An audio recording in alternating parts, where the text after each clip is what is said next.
Hello guys, and welcome to the first episode of MLB The Show Franchise Mode. I'm so excited. I have moved the Tampa Bay Rays to Montreal full-time as the Backtons of Montreal Expos. My name is officialgri if you guys are new to the channel. And don't forget to like and subscribe for more MLB The Show 20 content, for more Expos Franchise Mode. And don't forget to leave a like and subscribe if you enjoyed all that jazz. Bringing back the Expos as the Tampa Bay Rays. You can see the jersey there. That's the home jersey. We're going to get into the jerseys in just a second. First thing I want to show you is my stadium. I'm picking the Metrodome, but we're going to call it the Montreal Dome. Close enough to the Metrodome. We're calling it the Montreal Dome. I think it's the most creative idea to work with the Montreal Expos. It's a dome. It's not used in real life anymore. So we're going to call it the Montreal Dome, not the Metrodome, the Montreal Dome. Here, take a look at the uniforms. This is our home uniform. You can pretty much see the gist of it here. I think it's pretty nice. I kind of copied what the Nationals did in real life last year when they wore the Expo jerseys. So here's what they have here. Let's go ahead and look at the batting. This is the helmet and socks and all that. Catching equipment. Let's go ahead and jump into the away jerseys as well. So blue's the theme for the home jerseys. Red's pretty much the theme for the away jerseys. Same hat. Keep it up with the same hat. Keep that consistent. Nice Montreal away. Striping on the side.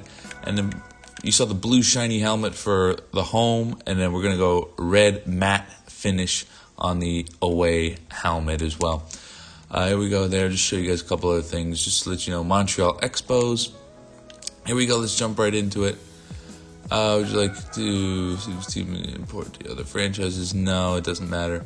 Let's go ahead and select the Toronto Blue Jays. We're going to go ahead, the Toronto Blue Jays, Montreal Expos.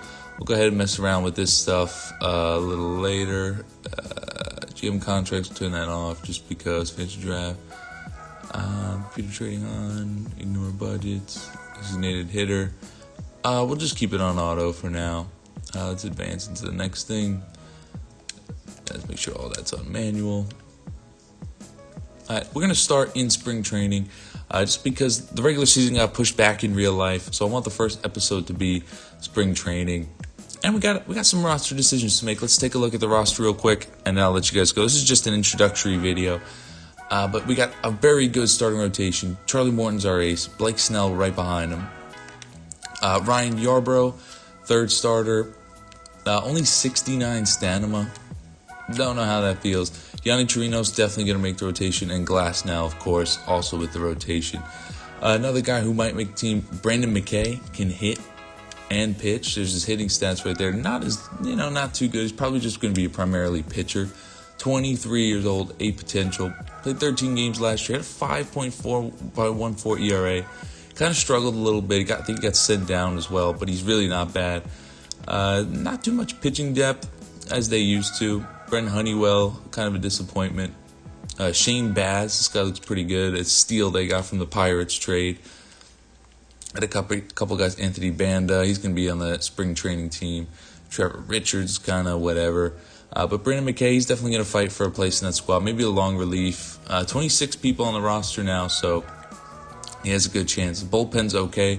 Diego Castillo, Oliver Drake, Jose Alvarado, who went down. He was promising, but he's still young, 24, B potential. Chaz Rowe, who's not bad. He's got a wicked curveball when it's on. Alpage Aaron Loop from the Blue Jays. Probably won't make the team. The rest of these guys, Kittleridge, who plays a lot. Closer, Nick Anderson. So I don't know if he's actually going to be our closer, Nick Anderson. I mean, he's okay.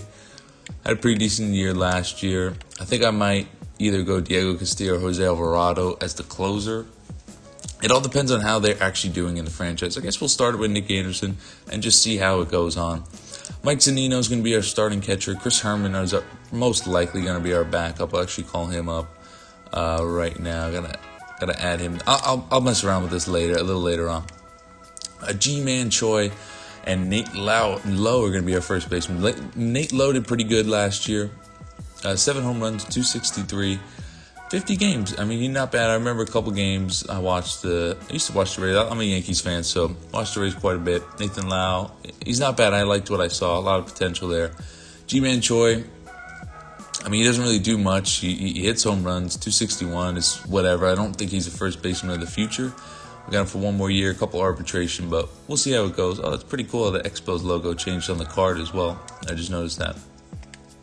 Brandon Lowe, he's going to be our second baseman for a long time. Joey Wendell's not bad in backup, and we got Vidal Brujan in the system. Daniel Robinson, nice utility guy as well. Yandy Diaz, third base, did pretty good for them in the playoffs last year, especially in the wild card game. He had a couple home runs. He had one, I think he had 2 home runs, right? He had a leadoff home run, I know that. Willie Adames at short, he ain't going anywhere. Just look at these shortstops we have. Greg Jones looks like an absolute stud, 21, 72 potential. And then Wander Franco, the number 1 prospect in baseball right now, 67 A potential at only 18. He's got a couple years to go, but he's going to be a beast as well. And Xavier Edwards, 20, 64 A potential. We're going to probably trade one of these guys, probably Xavier Edwards. Maybe not this year, but in the future. Could turn these prospects into something good. And Lucius Fox, switch hitting shortstop as well. He's pretty good also. Willie Adames, definitely our starter. Left field, the outfield's kind of a question mark. Probably none of these guys are going to make the team because we do have Kevin Kiermaier, Manuel Margot. We got in the Tommy Pham trade. So Kiermaier will probably start in center. I'm thinking Margot in left. And then, or actually probably either Meadows or Hunter Renfroe in left. And then whoever's not in left will be in right. And DH, probably going to go with Jose Martinez as a full-time DH. He's got good stats in this game, especially against lefties. Very good against lefties. We'll see. I'll mess around with the lineup a little bit later as well. I'll show you guys in the first episode when we actually start playing the games. But that's the roster. That's the team. We'll go ahead and play some spring training games in the first episode. And we'll also just kind of introduce the spring training, see who's going to make the roster. I plan on making these episodes maybe like 1 month an episode, play a couple games each month, and then give you a monthly recap at the end of each episode. So I hope you guys enjoyed. I hope you guys are excited as I am. And don't forget to leave a like, subscribe. I'll see you guys in the next one. Thanks.